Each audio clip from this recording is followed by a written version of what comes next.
At Home with AJ. I'm glad that you could welcome the Kingsville Public Library into your home today and that you could join me in mine. Today we're going to be working with cottage cheese. Why? Well, one reason, I got 5 pounds of it for $1.99 at Giant Eagle the other day. But that's not the only reason. In light of recent events, as we well know, it's getting harder and harder to find meat on the shelves when you go to the grocery store. And one of the reasons that we eat meat is because we need the protein. Well, cottage cheese is an excellent source of protein. And since we're looking for other ways to get protein into our diet to stay healthy, cottage cheese is an excellent one because not only is it very high in protein, it's not horrible in calories, which is a good thing, right? And it's very versatile, which of course I always like. And it's not very expensive. Ooh, I like that too. Ooh, cheap and versatile, yay! So we're gonna do a few recipes with cottage cheese today. So go to your refrigerator and grab some cottage cheese and we'll get started. As I mentioned, cottage cheese is versatile. Yum, yum, yum. And one of the things that you can do with cottage cheese is substitute it for ricotta cheese in your recipes. So right there opens up a whole new avenue of things you can do with this fabulous cottage cheese. And one of the things that I use cottage cheese or ricotta cheese in is lasagna. And I don't always make traditional lasagna. What I do like to make, especially in the summertime, is zucchini lasagna or zucchini pasta. I often slice up my zucchini in place of actual pasta noodles and use it that way.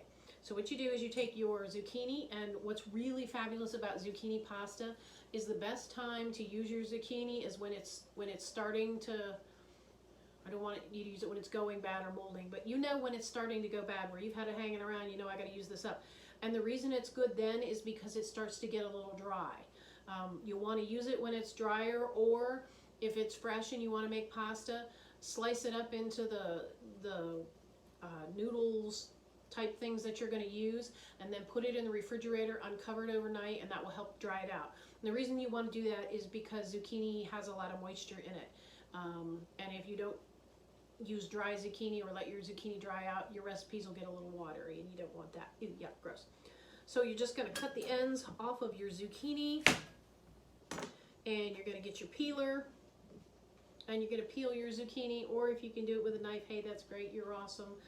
If you can't and you need a peeler, you're awesome too. I need a peeler, so there you go. And what I'm going to do, I'm going to do the cheaters one here.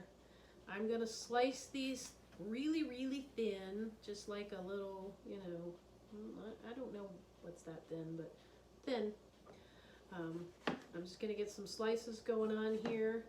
And this is nice and dry. This is going to be just perfect and fabulous. And once I get some slices together, I have some tomato sauce, some spaghetti sauce in this bowl. Again, you can use your own mix. You can use jarred stuff. I'm being kind of lazy today. I opened up a jar because I need to get some stuff done. And I'm just actually going to layer my zucchini pieces in kind of a nice little thing, just like that. Can you see that without me dumping it all over the place? And then I am going to put a little mozzarella cheese, just because our mozzarella cheese will give us some extra gooiness, help hold things together. At this point, if you wanted to put a meat in, you could. Or if you had some vegetables, like some diced tomatoes, or you know, maybe some tomatoes in the fridge that you need to get used up. Of course, the next element I'm putting in is garlic. No surprise there, lots of garlic. Yum, yum, yum. Again, diced tomatoes, peppers and onions, whatever you have on hand. Those canned diced tomatoes are super wonderful. I'm actually going to make these, this is what I call baby lasagna. And I often use it as a side dish. So since I'm making baby lasagna, I'm not going to get real fancy with it. I'm going to keep it simple. But you could actually make this as a meal. Do whatever you want. Go over there and clean out the refrigerator. You know how I love to do that. So then we're going to take our cottage cheese.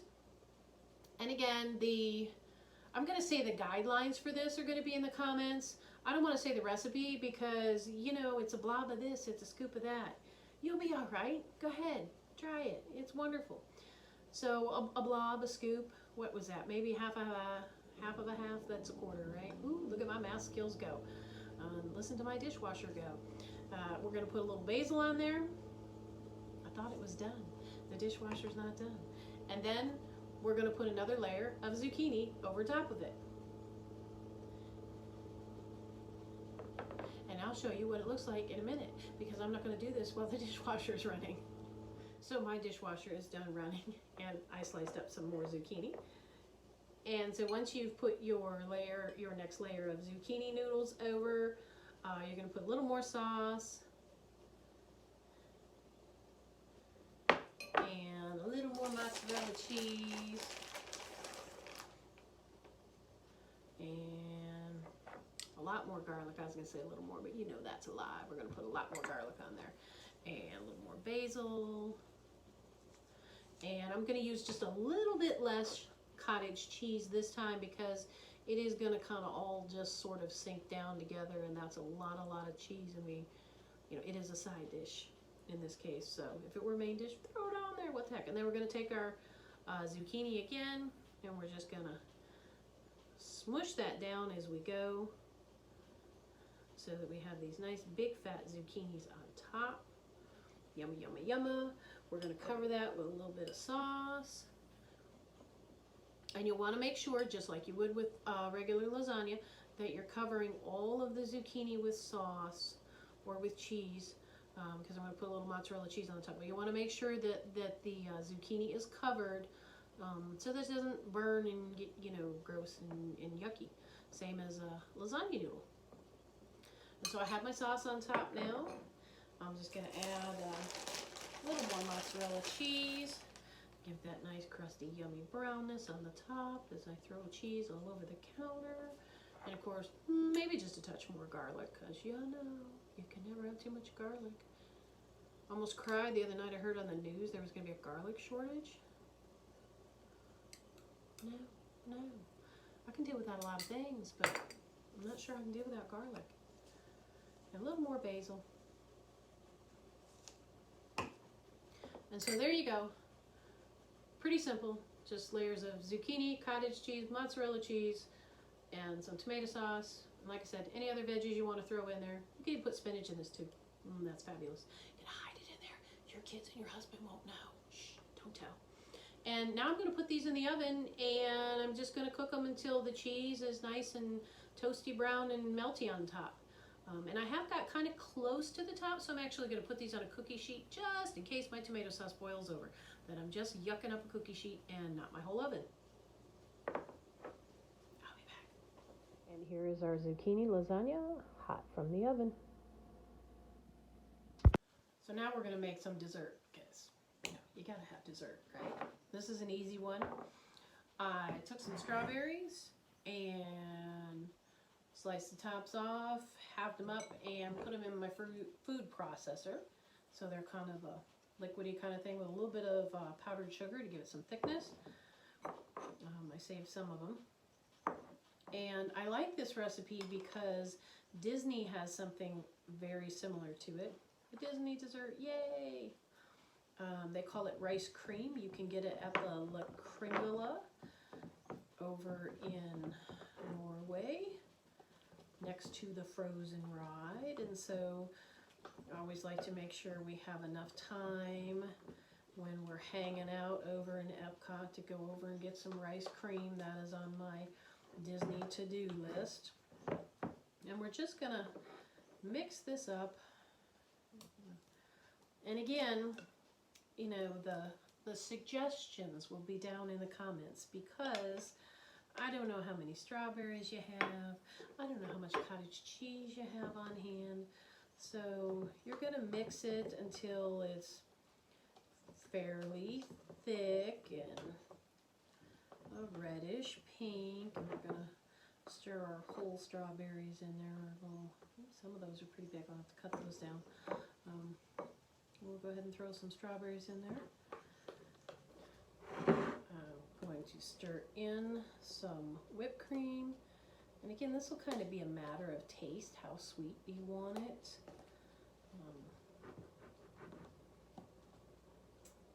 How berry flavored you want it. And you could probably, do a different kind of berry if you didn't want to do strawberries or you had some other berries on hand. I don't know. La Kringla only does it in strawberries, so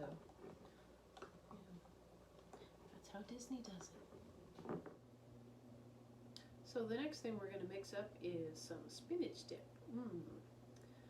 So you're going to need about 2 cups of cottage cheese, about a half a cup of sour cream, of course some garlic, a little package of ranch dressing mix, and some spinach. You can use frozen spinach or you can cook up some fresh spinach, and that's what I'm going to do because I have some fresh spinach that didn't get thrown in my salad because I froze my lettuce, so oops. So I'm going to cook up some spinach and we'll mix up some spinach dip with our cottage cheese. So I just took my bagged spinach that I had in the refrigerator with a little bit of olive oil, a little bit of butter, and a lot of garlic.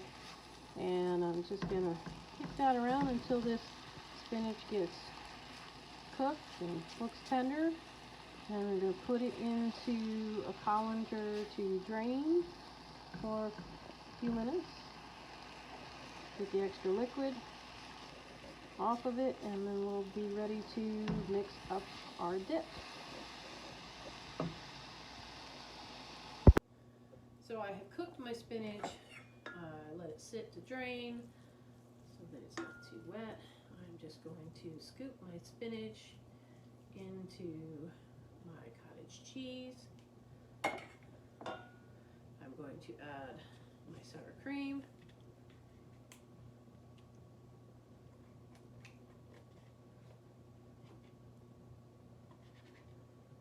That's what I had left in the container. I don't know how much that is, but it'll be fine. Add your ranch dressing packet. If you don't have a ranch dressing seasoning packet, just back off on the sour cream a little bit and add some regular ranch dressing, or mix it up, try something else. And some garlic, and maybe just a little more garlic, because you know, maybe just a little bit more. No vampires, right? No vampires, right? Then we're just going to mix this up. And once you get it all mixed up, you can, it's probably ready to serve right then and there. You can put it in the refrigerator. We do serve this one cold. It is a cold spinach dip. And you can serve it with tortillas or little toasty pieces of bread, or a little pita. Whatever you got on hand is just fine and dandy. There we go. Some nice, yummy, delicious spinach dip. So one of the other things you can do is make a delicious pizza. I like to make little, what we call flatbread pizzas. So if you've got some of the flatbread wraps or just some regular tortillas. These are my personal favorite. Love these. And you just put your tortilla or your flatbread into the oven or toaster oven and just toast it. Get a little bit crispy. Easy enough to do. And we're going to take our cottage cheese and we're just going to put that on there just like we would if we were saucing a pizza. We're basically just going to make a nice kind of white pizza, so to speak. And you can do this with homemade pizza crust too. I like to make a nice whole wheat pizza crust every now and again and make some white pizza. And you can top this with pretty much anything you want. My daughter really likes to put grilled chicken on hers, and that's a really good one. Especially if you have some nice roasted chicken that you've done in like some olive oil and garlic on a tomato basil tortilla. Yum, that's good. So we've got our cottage cheese on there. Of course, we're going to put a little garlic. And then we'll put a little more garlic, because you can never have too much garlic. We're going to get our garlic all over there. Yum, yum, yum. Keep those vampires away. And then if you want to, you can put whatever kind of topping you want on there. If you want to keep it vegetarian, that's great. This is a really great one in the summertime because basil goes good on here. And especially if you have some fresh basil, you can chop that up. If you have a toaster oven, you can pop these in. It doesn't heat up your whole kitchen. So this is a really nice summer recipe. And summer's just around the corner, isn't it? So you can put some sun-dried tomatoes on here. I'm not going to waste this because I'm actually, my kids are going to eat this in a couple minutes and they'll complain about this. So I'm not wasting my tomatoes on them. And these aren't actually sun-dried. I dried these in the dehydrator. I won't lie. So I'm going to put a little mozzarella cheese on there. After I fight with that lid. Put a little mozzarella cheese in. I'm going to put just some dried basil over top. And then we will pop it back in the toaster oven on broil just to kind of crisp up that cheese and make everything fabulous and pretty. Which is another reason the sun-dried tomatoes are really nice, because it makes a really pretty pizza, but they won't appreciate it. So I'm going to sprinkle this with basil and I'm going to pop it in the toaster oven. And so when it comes out, our cheese is nice and melty. We've got some tasty little basil on there. And it's a nice white pizza ready to enjoy. So whether it's an appetizer, an entree, a side dish, or a delicious dessert, cottage cheese not only packs a lot of protein, but it's a good bang for your buck.